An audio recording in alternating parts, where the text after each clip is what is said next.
বেশি দিন সত্য চাপা পড়ে থাকে না। সেই সংসদে দাঁড়িয়ে একই ব্যক্তি আবার বললেন যে যদি ইলেকশনটা না হয়, অর্থাৎ আমরা ক্ষমতায় তাড়াতাড়ি না আসতে পারি, এই ভয়ে তখন আমরা সব কিছু মেনে নিয়েছি। এ ব্যাপারে কারো কোনো সন্দেহ নেই। এখন এইটার তদন্ত করবে পুলিশ। বুঝলেন এবার বিষয়টা? মানে গুম হয়ে যাওয়ার পরে আর তার কোনো হদিস খুঁজে পাওয়া যাবে না। এই পুলিশ গত ফ্যাসিস্ট আমলে কি করেছে আমরা সবাই বুঝি। এমনকি তদন্ত করতে গিয়ে একটা ছেলেকে পিটিয়ে শীতলক্ষার একটা কাহিনী বানিয়েছিল। এক মেয়ে অপহরণের পরে তাকে ধর্ষণ করা হয়েছে, তাকে খুন করা হয়েছে, শীতলক্ষাতে তার পেটে পাথর বেঁধে বস্তা বেঁধে তাকে ফেলে দেওয়া হয়েছে।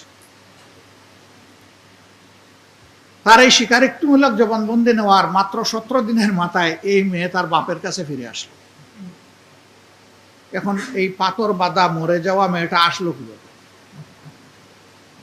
মানে ওই যে তখন একটা কথা ছিল যে আমরা যা বলবো তাই সত্য, সুতরাং মিথ্যাকে কিভাবে সত্য বানাতে হয় আমরা এটা জানি। নিশ্চয়ই তার উপরে এমন অত্যাচার করা হয়েছে যে সে তার ভাইকে বাপ ডাকতে বাধ্য হয়েছে। তা বলার জন্য আমরা একটু বেশি বলেছি, কিন্তু বর্তমান প্রধানমন্ত্রীও বলেছেন।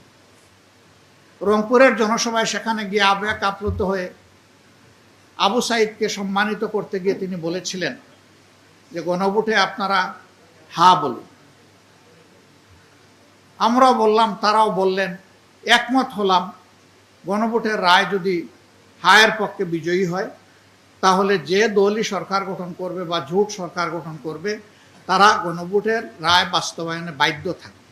যদি ইলেকশনটা না হয়, অর্থাৎ আমরা ক্ষমতায় তাড়াতাড়ি না আসতে পারি, এই ভয়ে তখন আমরা সব কিছু মেনে নিয়েছি। কিন্তু না, যে ইলেকশন হলো ওনারা দেখলেন যে কোনো কায়দায় হোক ওনারা মোর দেন 2/3 পেয়ে গেছেন। এখন ওনারা ভুলে গেলেন জনগণকে যে তারা ওয়াদা দিয়েছে। আমরা সংসদ আহ্বানের পাশাপাশি সংস্কার পরিষদেরও সভা আহ্বানের দাবি জানালাম। আমাদের দাবিকে তারা গ্রাহ্য করলেন না। পরে আমরা নোটিশ দিয়ে সংসদে আলোচনা করলাম। তারা জবাব দিতে গিয়ে বললেন এইটা বাংলাদেশের সংবিধানে নাই এবং এটি হচ্ছে একটা অন্তহীন প্রতারণার দলিল। আমরা সংসদে জানতে চাইলাম এই অন্তহীন প্রতারণাটা কে করলো, কি করলো, এটার কোনো জবাব পেলাম না।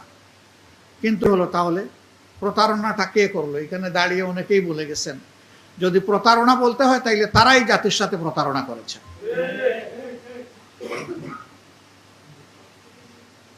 অসুবিধাটা কোথায়? এটা মানছেন না কেন? দানাই পানাই করে এখন সংবিধান সংশোধন কমিটি, কমিশন এগুলা গঠন করার কথা বলেন কেন? এর উদ্দেশ্য ইতিমধ্যে স্পষ্ট হতে শুরু করেছে। গুম কমিশন বিলুপ্ত করা হয়েছে, পরে তারা একটা আবার আইনের পক্ষে পাশ করতে যাচ্ছেন। অনেকটা বিড়ালের হাতে গুস্ত পাহারাদারির দায়িত্ব দেওয়া। অতীতে এই গুমের কাজটা কারা করেছে? নিঃসন্দেহে দেশের বিভিন্ন বাহিনী এবং এজেন্সির লোকেরা করেছে।